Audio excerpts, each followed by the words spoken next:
Good morning.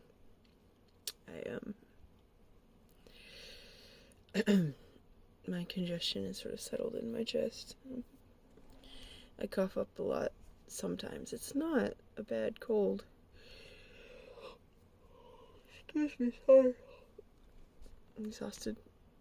I wake up a lot in the middle of the night, but I can get back to sleep. It's just, my breathing is fine. No major wheezing, so the congestion is not too bad. I wish it were in my head and not my chest, but it could be a lot worse. And right now, I do have an immune system, and it's a great immune system, which is why my liver is messed up. But there's really nothing to say about that right now. So what I've been thinking about this, I don't know why this is taking so long. I'm just going to click off. Just looking at something spin forever. It's frustrating. One of the things I am obsessed with watching is women in prison stories. Right now, I'm currently working my way through Prisoner of Cell Block H, which is an Australian show, and it ran for like 800 episodes, and I am on episode 35. So, I've got a ways to go. This is like when I started watching all of the Doctor Who's as a project, all 50 years of it, back during the 50th anniversary. I bought all of it off of iOffer. I think I've said this before. Even the ones that don't exist anymore, all that exists is still frames and the audio. I even sat through all those. But this is a much bigger commitment than that. Each episode is 45 minutes, and there's 800 of them. There's a lot.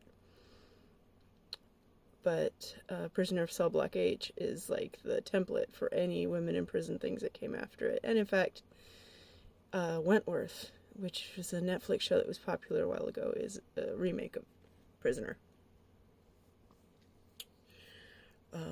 So the shows, Prisoner, Wentworth, Bad Girls in England, and of course, Orange is the New Black are the ones that I have. And I've seen all of them except for, Prisoner. It's all on YouTube. Yeah, there's a playlist of every single episode, and I'm just sitting through watching it. There's a bad guy character called Joan Ferguson, which she's in Wentworth. And she doesn't show up in Prisoner until about episode 279. So I've got a ways to go till I even see her. I contemplated just skipping all over everything and starting with Joan Ferguson, but that's 300 episodes. That's half the show I'm missing. So,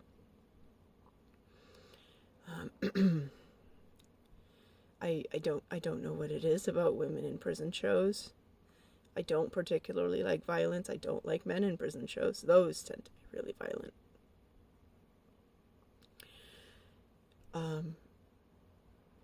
My very first one was Bad Girls. When I moved to England, it's when I think season 3 was on, and that's when the two main female characters that you wanted to get together wound up together, I think, at the end of that season. So it was like the best part. So I was just sitting there in England, I forget what night, just like, whoa. Because I hadn't thought about women in prison stories before. And it turns out, as I've read, Bad Girls is also not a direct remake, but it's pretty much a remake of Prisoner. In fact, the big bad guy in Bad Girls is a guy named Jim Fenner. JF, Joan Ferguson, Jim Fenner. And I didn't realize that until I read it. I'm like, oh, yeah, it makes sense. The only one that isn't, as far as I know, because it's off of Piper Kerman's book, a remake of Prisoner, is Orange is the New Black. Although I'm sure there's influences there. And in fact, Orange is the New Black is the one I like the least, because some of the later seasons got a little ridiculous. I mean, like the whole riot one. I mean, it was good in moments, but it just went on so long. And I liked when the focus moved off of Piper Kerman because her character was not very interesting. But I don't know. It's great show, and I'd love to rewatch the first 3 seasons of Orange Is the New Black. First 2. I have a thing for Laura Prepon. Oh, well, for Alex Voss. I don't care for Laura Prepon in anything else. It's just the way she played Alex Voss is like Dream Woman. But there's something about a villain in a show full of villains, like Joan Ferguson, like Jim Fenner. Who is the bad guy in Wentworth? It moved. It was Jax. Yeah, it just kept moving, as it does, because the cast rotates so often in these shows. And then Orange Is the New Black, who is the big villain. I guess Piscatella was one of them. But again, it moved. I mean, in Prisoner, Vera Bennett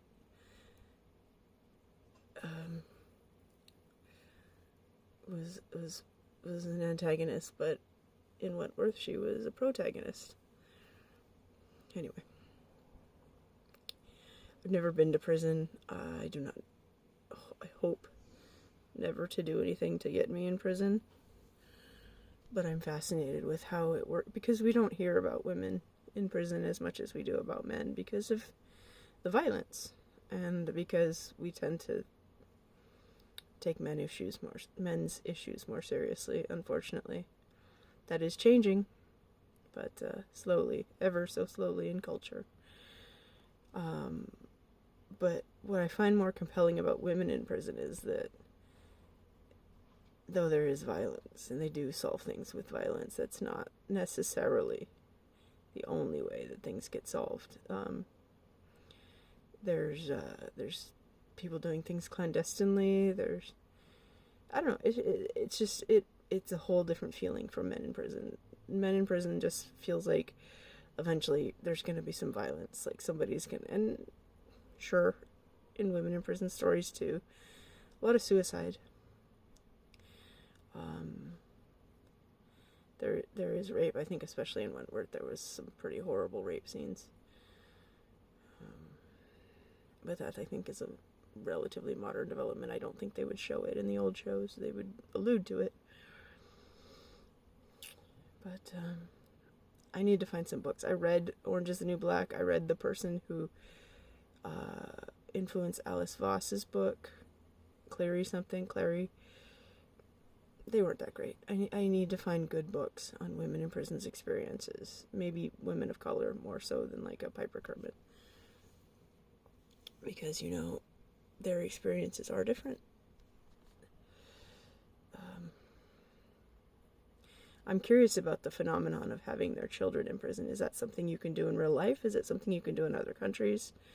Isn't that horrible for the child? But if there's no one else, isn't it better than foster care? I don't know if it's something you can actually do, especially in the U.S. It just seems like there would be massive liability issues.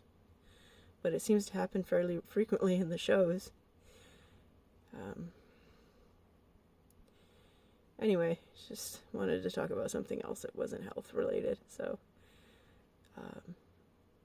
thank you for watching, and I will talk to you later.